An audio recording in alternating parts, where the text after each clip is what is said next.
ଆମର ଭାରତ ବର୍ଷ ସାରା ପୃଥିବୀ ବିଷୟରେ କହୁଛି। ଏହି ଦୃଷ୍ଟିରୁ ମୋର ନିରପେକ୍ଷ ଧାରଣା ହେଉଛି ଯେ ହିନ୍ଦୁ ଧର୍ମ ହିଁ ପୃଥିବୀର ସବୁଠୁ ଧର୍ମ ଭିତରେ ଅଧିକ ଉଦାର, ଗଭୀର, ସବ ଗ୍ରହଣକ୍ଷମ, ସର୍ବାବଗ୍ରାହୀ ଓ କର୍ମ ବିକାଶିକ ଏକ ବିଚାର ସିଦ୍ଧ ଓ ଉପଲବ୍ଧ ସିଦ୍ଧ ଓ ଶାଶ୍ୱତ ଧର୍ମ।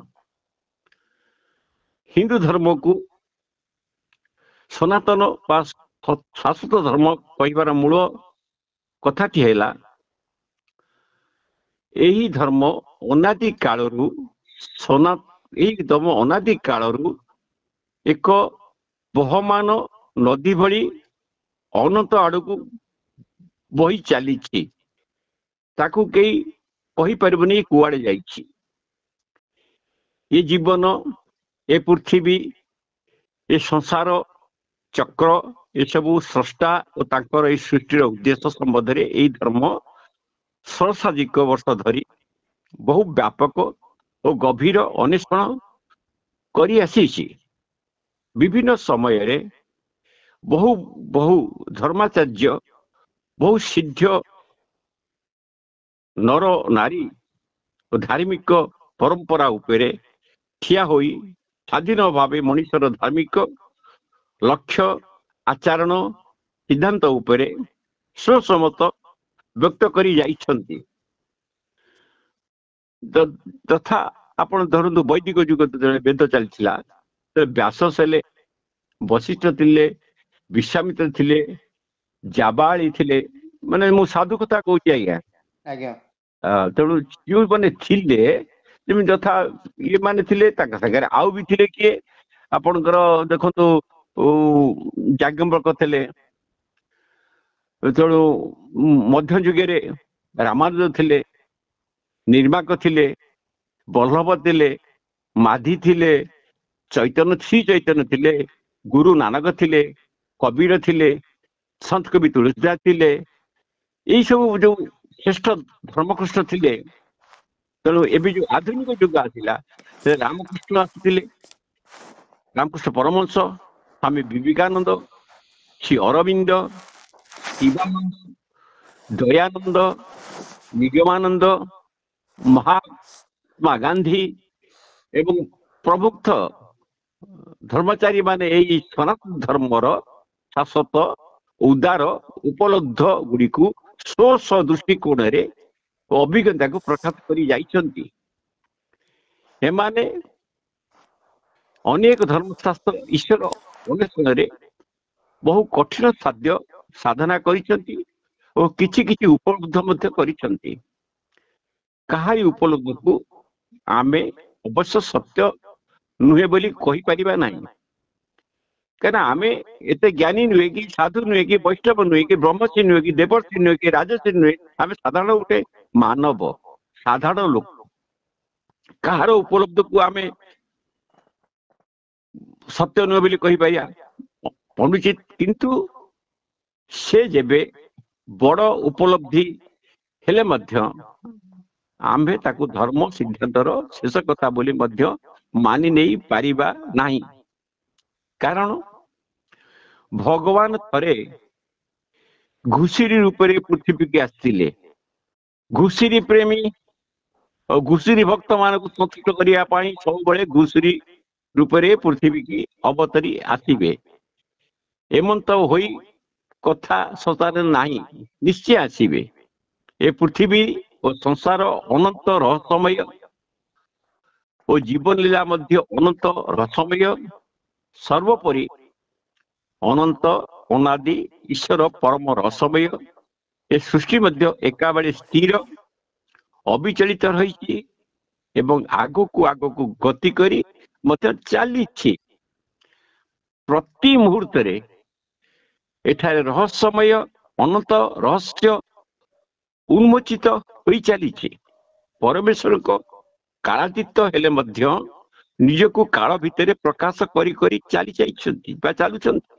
ଏହିପରି ସ୍ଥଳେ ଆମେ କେଉଁ କେଉଁ ଧର୍ମ ସିଦ୍ଧାନ୍ତକୁ ସର୍ବଶ୍ରେଷ୍ଠ କହିପାରିବା, ଏହା ସର୍ବଶ୍ରେଷ୍ଠ ସିଦ୍ଧାନ୍ତ ବୋଲି କେବେ ବି ଦାବି କରିପାରିବା ନାହିଁ।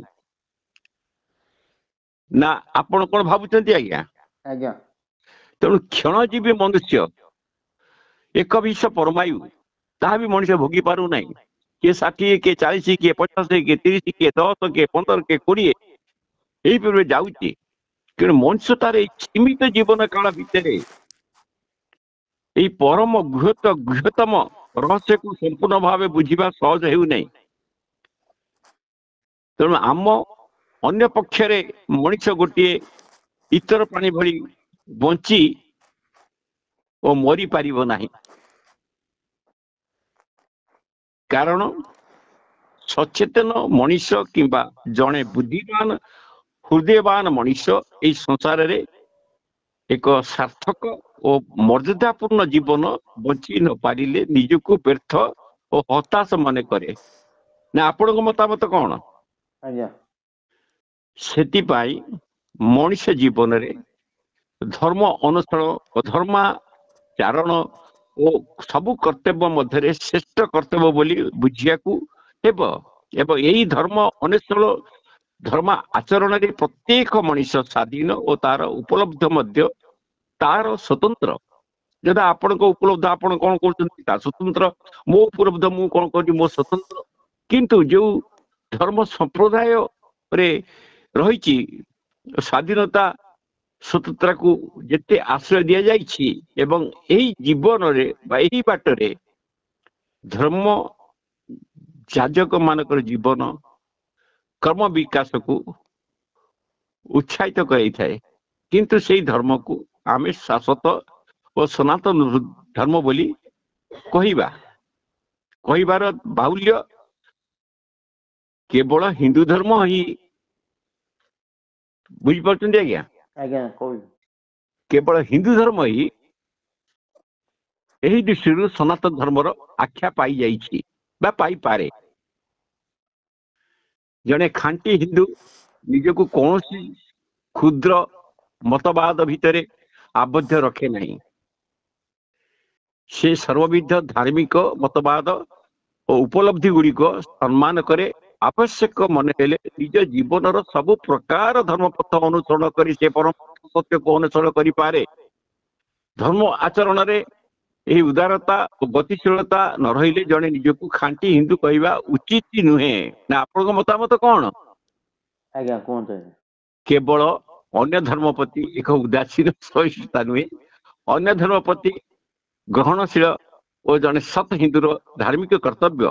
ଯୁଗା ପୁରୁଷ ଯଥା ରାମକୃଷ୍ଣ ପରମହଂସ, ସ୍ୱାମୀ ବିବେକାନନ୍ଦ, ଶାରଦା ଦେବୀ, ଦୟାନନ୍ଦ ସରସ୍ୱତୀ, ଶ୍ରୀ ମା ଅରବିନ୍ଦ, ମହାତ୍ମା ଗାନ୍ଧୀ, ବିନୋଦ ଭାବେ, ବିଶ୍ୱକବି ରବୀନ୍ଦ୍ରନାଥ ଠାକୁର, ସର୍ବପଲ୍ଲୀ ରାଧାକୃଷ୍ଣନ, ଉତ୍କଳମଣି ଗୋପବନ୍ଧୁ, ଆଚାର୍ଯ୍ୟ ହରିହର ପ୍ରମୁଖ ମହାତ୍ମା ମାନେ ହିନ୍ଦୁ କୂଳରେ ଜନ୍ମ ହୋଇଥିଲେ ଏବଂ ଧାର୍ମିକ ସନାତନ ସତ୍ୟକୁ ମଧ୍ୟ ପ୍ରତ୍ୟକ୍ଷ କରିଥିଲେ। ନା ଆପଣଙ୍କ ମତାମତ କଣ? ଆଜ୍ଞା କିନ୍ତୁ ସେମାନଙ୍କ ଧାର୍ମିକ ଅଭିଜ୍ଞତା ଓ ଈଶ୍ୱର ଉପଲବ୍ଧ କେବଳ ଏହି ଧର୍ମର ପରିସର ମଧ୍ୟରେ ଆବଦ୍ଧ ନଥିଲା। ଯଥା ମହାତ୍ମା ମାନେ ଜୀବନ ଓ ବାଣୀକୁ ଅନୁଶୀଳନ କଲେ ଆମେ ଏହି ଧର୍ମର ସନାତନକୁ ସମ୍ବନ୍ଧେ ଅବଗତ ହୋଇପାରିବା। ସେହିପରି ଆମେ ଅନ୍ୟ ସବୁ ଧର୍ମର ପ୍ରତିଷ୍ଠିତ ମହାପୁରୁଷ ଯଥାର୍ଥ ସନ୍ଥ ସାଧୁ ଯୋଉମାନେ ଅଛନ୍ତି, ଫକୀର ଶ୍ରମଣ ଜୀବନ ଯାପନ କରୁଛନ୍ତି, ଦାଢି ଛାଡିଛନ୍ତି, ଖାଇବାକୁ ପାଉନାହାନ୍ତି, ବଣରେ ବୁଲୁଛନ୍ତି, ଭିକ୍ଷା ମାଗୁଛନ୍ତି, ତାଙ୍କୁ ଶ୍ରଦ୍ଧାର ସହିତ ଅନୁଶୀଳନ କରିବା ଆମର ଉଚିତ। ଯଥା ଗୌତମ ବୁଦ୍ଧ, ମହାପୁରୁଷ ମହମ୍ମଦ, ଯୀଶୁଖ୍ରୀଷ୍ଟ, ଯୋଉ ଧର୍ମାବଲମ୍ବୀ ମାନେ ଜଣେ ଖାଣ୍ଟି ହିନ୍ଦୁ ତାର ଉଦାର ଧର୍ମ ଅନୁସାରେ କେବେ ବାଦ ଦେଇ ପାରିବେ ନାହିଁ। ନା ଆପଣ ମତାମତ କଣ? ଆଜ୍ଞା ତେଣୁ ଏହି ମନୋଭାବରୁ ମୁଁ ଧର୍ମ ସମ୍ବନ୍ଧୀୟ କୁ କଥା କହିଲି। ମୋର ଏହି ଉଦ୍ଦେଶ୍ୟ ଥିଲା ଯେ ସନାତନ ଧର୍ମ କହିଲେ ମୁଁ ଯାହା ଏପର୍ଯ୍ୟନ୍ତ ବୁଝିଛି ଏସବୁ ଖୁବ ସରଳ ରମ ଶୈଳୀରେ ପ୍ରକାଶ କରିବା, ଯାହା ଫଳରେ ସେଇଗୁଡ଼ିକୁ ଆଧୁନିକ ଧର୍ମ ଅନଶ୍ରେଣୀ ଯୁବକ ଯୁବ ମାନଙ୍କୁ ସହଜ ବୋଧ ହୃଦୟଗ୍ରାହୀ କରିପାରିବା ଏବଂ ସତ୍ସଙ୍ଗ ସଙ୍ଗେ ସଙ୍ଗେ ଯଥା ସମ୍ଭବ ଯୁକ୍ତି ସମ୍ମତ ହୋଇପାରିବା। ସେଥିଲାଗି ମୁଁ ଯଥାସାଧ୍ୟ ବଡ଼ ବଡ଼ ଦାର୍ଶନିକ ଧାର୍ମିକ ଶବ୍ଦ ଗୁଡ଼ିକୁ ମୁଁ ମୋ କଥାରେ ବାଦ ଦେଇନାହିଁ କହିଛି ଏବଂ ଜଣଙ୍କର ଦୈନନ୍ଦିନ ଜୀବନରେ ଗ୍ରାହ୍ୟ ଓ ବୋଧ ହେଲା ଭଳି ଲକ୍ଷ୍ୟ ଶୈଳୀ ବ୍ୟବହାର ମୁଁ କରିଛି। କହିବା ବାହୁଲ୍ୟ ଯେ ଧର୍ମ ଦର୍ଶନ ସମ୍ବନ୍ଧୀୟ ବହୁ ଜଟିଳ ଗ୍ରନ୍ଥମାନ ମୁଁ ଅଧ୍ୟୟନ କରିଛି। ସେଇ ମୋର ଜୀବନର ସେଇଗୁଡ଼ିକୁ ଯଥାସମ୍ଭବ ପରୀକ୍ଷା ନିରୀକ୍ଷା ମୁଁ କରିଚାଲିଛି। ଏଇ ସାଧାରଣ ରମରୋଚକ ଭାଷାରେ ମୁଁ ଏଗୁଡ଼ିକ ଆପଣଙ୍କୁ କହିଲି।